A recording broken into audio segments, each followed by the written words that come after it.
Hi നമസ്കാരം, പുതിയൊരു വീഡിയോയിലേക്ക് സ്വാഗതം. ഇന്ന് നമുക്ക് കുറച്ച് കല്യാണ വീട്ടിൽ നിന്നുള്ള വേസ്റ്റാണ്. നമ്മുടെ വീടിന്റെ തൊട്ടടുത്ത്, നമ്മുടെ സ്ഥാപനത്തിന്റെ തൊട്ടടുത്ത് ഒരു കല്യാണം ഉണ്ടായിരുന്നു. അപ്പൊ അവിടുത്തെ വേസ്റ്റ് ആണ്. സാധാരണ നമ്മുടെ നാട്ടിൽ നടക്കുന്ന ഈ കല്യാണ ഫംഗ്ഷൻ അതുപോലുള്ള ഫംഗ്ഷനുകളിൽ ഉണ്ടാകുന്ന വേസ്റ്റ് സാധാരണ ഒന്നെങ്കിൽ കുഴിച്ചിടും, അതല്ലെങ്കിൽ കത്തിച്ചു കളയാണ് ചെയ്യുന്നത്. അപ്പൊ നമ്മളുടെ തൊട്ടടുത്തായതുകൊണ്ട് തന്നെ അവർക്ക് നമ്മുടെ സ്ഥാപനം അറിയാവുന്നതുകൊണ്ട് തന്നെ അവർ ആ സാധനം നമ്മളോട് ചോദിച്ച് നമുക്ക് ഇതുപോലെ കൃത്യമാണ്. കാരണം ഇതുപോലെയുള്ള സ്ഥാപനങ്ങൾ ഉണ്ടെങ്കിൽ തീർച്ചയായിട്ടും ആൾക്കാർ ഒരു കാരണവശാലും ഈ സാധനം കുഴിച്ചിടില്ല എന്നുള്ളതിനൊരു തെളിവാണ് ഈ ഒരു വേസ്റ്റ് അവർ നമുക്ക് തന്നത്. കാരണം അവരെ സംബന്ധിച്ചുള്ള അവർക്ക് കുഴിച്ചിടുക എന്നുള്ളതും കത്തിക്കുക എന്നുള്ളതും ഒട്ടും താല്പര്യമില്ലാത്ത കേസായിരുന്നു. അപ്പൊ നമ്മളെപ്പോലെ ഒരു സ്ഥാപനം ഇവിടെ വർക്ക് ചെയ്യുന്നത് കൊണ്ട് അവർക്ക് അതിവിടെ കൊണ്ടുവന്ന് തരാനുള്ള ഒരു മനസ്സ് കാണിച്ചു. അപ്പൊ ഇതുപോലെ ശരിക്കും പറഞ്ഞാല് ഒരാൾക്കും വേസ്റ്റ് വലിച്ചെറിയണമെന്നോ അല്ലെങ്കിൽ കുഴിച്ചിടണമെന്നോ ഒരാളും ആഗ്രഹിക്കുന്നില്ല എന്നുള്ളതിന്റെ ഒരു തെളിവാണത്. അപ്പൊ നമുക്ക് ഇതുപോലുള്ള സംസ്കരിക്കാനായിട്ടുള്ള, ശാസ്ത്രീയമായിട്ട് ഈ മാലിന്യങ്ങൾ സംസ്കരിക്കാനായിട്ടുള്ള സംവിധാനങ്ങളുടെ കുറവ് കൊണ്ടാണ് പലപ്പോഴും വേസ്റ്റ് നമ്മളുടെ ഈ റോഡ് സൈഡിലേക്കും തോടുകളിലേക്കും അതുപോലെ കുഴിച്ചിടലിലേക്കും പോകുന്നത്. എല്ലാ പഞ്ചായത്തിലും ഇതുപോലെ ഒരു സംരംഭം ഉണ്ടെങ്കിൽ പഞ്ചായത്തിൻ്റെതായിട്ട് ഇപ്പൊ ഹരിതകർമ്മസേനയൊക്കെ ഉപയോഗിച്ചിട്ട് നമുക്ക് ഇതുപോലത്തെ MCFകളിൽ ഇതുപോലുള്ള മാലിന്യ സംസ്കരണങ്ങൾ ചെയ്യാൻ പറ്റും. കാരണം ഒരു പഞ്ചായത്തിലാകുമ്പോൾ അവിടെ വരുന്ന മാലിന്യം എന്ന് പറഞ്ഞാൽ വളരെ ചെറിയ അളവിലുള്ളതായിരിക്കും, അത് അവർക്ക് തന്നെ സംസ്കരിക്കാൻ പറ്റുന്നതായിരിക്കും. അപ്പൊ ഇതുപോലെ എല്ലാ പഞ്ചായത്തുകളിലും സംരംഭകരായിട്ടോ അല്ലെങ്കിൽ പഞ്ചായത്തിൻ്റെതായിട്ടുള്ള സംരംഭങ്ങൾ ഇതുമായിട്ട് ബന്ധപ്പെട്ട് ചെയ്തു കഴിഞ്ഞാൽ തീർച്ചയായിട്ടും നമുക്ക് ഇതുപോലത്തെ ഒരു വേസ്റ്റും നമ്മുടെ നാടുകളിൽ, നമ്മുടെ റോഡിലോ തോടിലോ അങ്ങനെയുള്ള ഒരു സ്ഥലങ്ങളിലും വരാതെ നമുക്ക് സംരക്ഷിക്കാനും അതോടൊപ്പം തന്നെ ഇത് ശാസ്ത്രീയമായിട്ട് സംസ്കരിച്ച് വളമാക്കി മാറ്റുന്നതിന് നമുക്ക് സാധിക്കും. ആ വളം നമ്മുടെ ആ പഞ്ചായത്തുകളിലുള്ള കർഷകരിലേക്ക് തന്നെ എത്തിച്ചു കഴിഞ്ഞാൽ തീർച്ചയായിട്ടും നമ്മുടെ വേസ്റ്റ് അതൊരു വളമായിട്ട് വീണ്ടും ഒരു കൃഷിയായിട്ട് നമ്മളിലേക്ക് തിരിച്ചു വരും. ഇത് നമ്മളുടെ ഒരു ക്രഷിംഗ് മെഷീൻ ആണ്.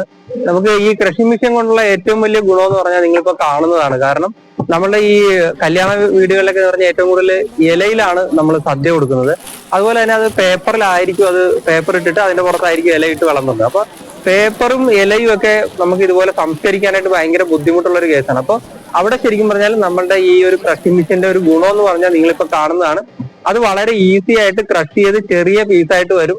അതിനോടൊപ്പം തന്നെ നമ്മുടെ ഈ ഇനോക്കുലം ആഡ് ചെയ്ത് കഴിഞ്ഞാൽ പെട്ടെന്ന് തന്നെ ഇതിനെ കമ്പോസ്റ്റ് ആക്കി പറ്റാൻ പറ്റും. കാരണം ഒരു 20 ദിവസം കൊണ്ട് തന്നെ ഇതൊരു വളമായിട്ട് മാറും.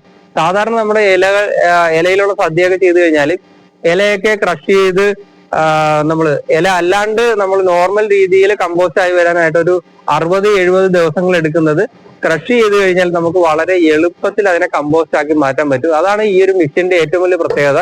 അപ്പൊ ഇതുപോലുള്ള മെഷീനറികളൊക്കെ ഉപയോഗിച്ച് നമുക്ക് മെക്കനൈസ്ഡ് ആയിട്ട് തന്നെ ഈ ഒരു സംരംഭത്തെ വളരെ ഈസി ആയിട്ട് നമുക്ക് ഈ ഒരു കമ്പോസ്റ്റിംഗ് പ്രോസസ്സിനെ മാറ്റാൻ പറ്റും എന്നുള്ളതാണ് ഇതിന്റെ ഏറ്റവും വലിയൊരു പ്രത്യേകത. അപ്പൊ ഇതൊക്കെ ഉപയോഗിച്ച് കഴിഞ്ഞാൽ തീർച്ചയായിട്ടും നമ്മൾ ഈ മാലിന്യ സംസ്കരണം എന്ന് പറയുന്നത് വളരെ ഈസി ആയിട്ടുള്ള ഒരു പ്രോസസ് ആയിട്ട് മാറും. കമ്പോസ്റ്റിംഗ് രീതിയിൽ തന്നെ ഏറ്റവും ചെലവ് കുറഞ്ഞ ഒരു രീതിയാണ് ശരിക്കും വിൻഡ്രോ കമ്പോസ്റ്റിംഗ് എന്ന് പറയുന്നത്. നമുക്ക് വിൻഡ്രോ ആയിട്ട്, കാരണം വിൻഡ്രോ എന്ന് പറയുന്നത് നമുക്ക് ഏറ്റവും എയർ ആണ് ഇതിനകത്ത് ഏറ്റവും കാര്യം. വായു സഞ്ചാരം ഏറ്റവും നന്നായിട്ട് ലഭിക്കുന്നിടത്താണ് ഏറ്റവും വൃത്തിയായിട്ടും ഏറ്റവും ഫാസ്റ്റ് ആയിട്ടും കമ്പോസ്റ്റിംഗ് നടക്കുന്നത്. ഇതിപ്പോ ഒന്ന് ആലോചിച്ച് നോക്കാം, നമ്മൾ ഒരു വീട്ടിലെ ഒരു കല്യാണം നടന്നതിന്റെ വേസ്റ്റാണ് നമ്മൾ അതുപോലെ തന്നെ കുഴിച്ചിടാൻ ശ്രമിച്ചാലോ അല്ലെങ്കിൽ അതുപോലെ തന്നെ എവിടെയും കൊണ്ട് കളയാൻ ശ്രമിച്ചാലോ ഒരുപാട് സ്ഥലം അതിന് വേണം. അപ്പൊ ആ ക്രഷിംഗ് മെഷീൻ ഉപയോഗിച്ചുകൊണ്ട് തന്നെ ഇത് വളരെ ചെറിയ ഒരു സ്പേസിലേക്ക് നമുക്ക് മാറ്റാനായിട്ട് സാധിച്ചിട്ടുണ്ട്. നിങ്ങൾ കണ്ടാൽ അറിയാൻ പറ്റും, ഇതാ വാഴയില നുറുങ്ങി ഒരു വളരെ ചെറിയ കോമ്പാക്ട് ആയിട്ടുള്ള ഒരു സ്ഥലമായിട്ട് മാറി. അതായത് ഒരു 1000 പേരുടെ സദ്യ നടന്ന സ്ഥലത്തെ വേസ്റ്റിനെ നമുക്ക് ഏതാണ്ട് ചെറിയ ഒരു സ്പേസിലേക്ക് കൊണ്ടുവന്ന് കമ്പോസ്റ്റ് ചെയ്യാനായിട്ട് നമുക്ക് സാധിക്കും ഈ രീതിയിലൂടെ. അപ്പൊ ഇതുപോലത്തെ ഏറ്റവും ചെലവ് കുറഞ്ഞ ഒരു രീതി മാത്രം നമ്മൾ അവലംബിച്ചാൽ പോലും നമുക്ക് നമ്മളുടെ ഈ കമ്പോസ്റ്റിംഗ് പ്രോസസ്സ് വളരെ ചെറിയ സ്ഥലങ്ങളിൽ തന്നെ ചെയ്യാൻ പറ്റും. അതും വളരെ വൃത്തിയായിട്ട് തന്നെ ചെയ്യാൻ പറ്റും. അതിന്റെ കൂട്ടത്തിൽ തന്നെ നമുക്ക് നമ്മുടെ സ്ഥലത്ത് കിട്ടുന്ന കരിയിലകളായാലും പച്ചിലകളായാലും ബാക്കിയുള്ള എന്ത് സാധനങ്ങളായാലും ഇതിനകത്തേക്ക് ആഡ് ചെയ്ത് ഈ കമ്പോസ്റ്റിനെ നല്ല ഒരു വളമാക്കി മാറ്റാനായിട്ട് നമുക്ക് സാധിക്കും.